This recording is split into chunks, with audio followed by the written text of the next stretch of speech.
നമുക്ക് മറ്റു വാർത്തയിലേക്ക് പോകണം. മുസ്ലിം ലീഗിൽ സ്ത്രീകൾക്ക് കൂടുതൽ പ്രാതിനിധ്യം നൽകണമെന്ന യൂത്ത് ലീഗ് നിലപാട് തള്ളി ലീഗ്. ഇപ്പോൾ തന്നെ ആവശ്യത്തിന് പ്രാധാന്യം നൽകുന്നുണ്ടെന്ന് ജനറൽ സെക്രട്ടറി PMA സലാം വ്യക്തമാക്കി.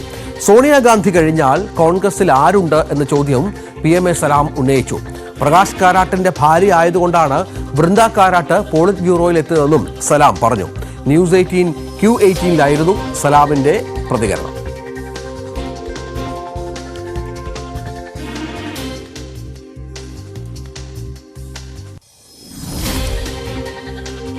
നാസ വരെ സ്ത്രീകൾക്ക് പോകാം.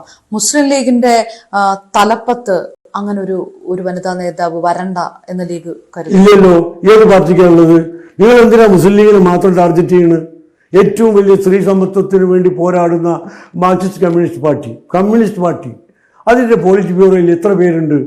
ഇതുവരെ പ്രകാശ് കാരാട്ട് എന്ന പോളിറ്റ് ബ്യൂറോ മെമ്പറും അഖിലേന്ത്യാ സെക്രട്ടറിയുമായ ഒരു വ്യക്തിയുടെ ഭാര്യയല്ലാതെ രണ്ടാമതൊരു സ്ത്രീ വന്നിട്ടുണ്ടോ?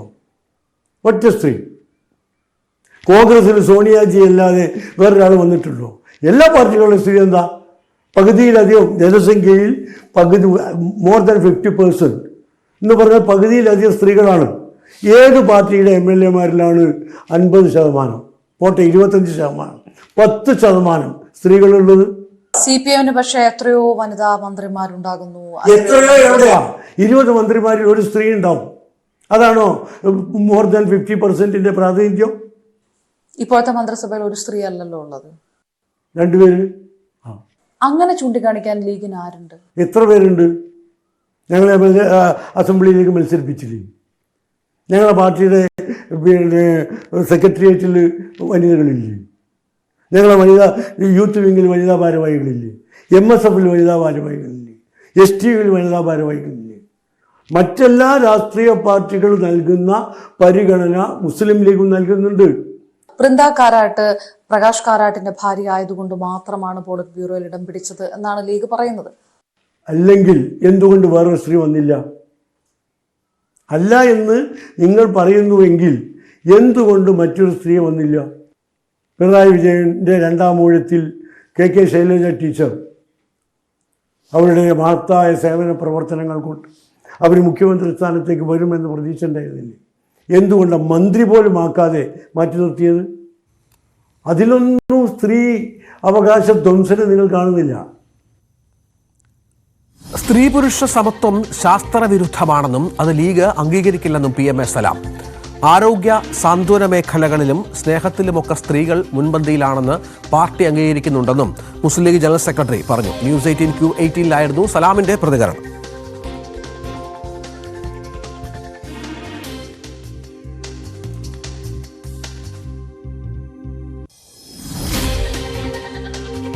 മുസ്ലിം സമുദായത്തിൽ ഒരുപാട് പുരോഗമനവാദികളായിട്ടുള്ള ചെറുപ്പക്കാരുണ്ട്.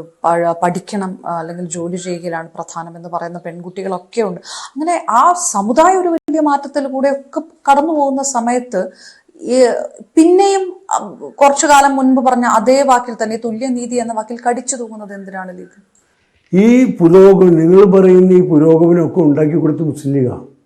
ഇവിടെ വിദ്യാഭ്യാസ സ്ഥാപനങ്ങൾ ഉണ്ടാക്കിയത് മുസ്ലിം ലീഗാണ്. ഇവർക്ക് തൊഴിലവസരങ്ങൾ ഉണ്ടാക്കി കൊടുത്ത് മുസ്ലിം ലീഗാണ്.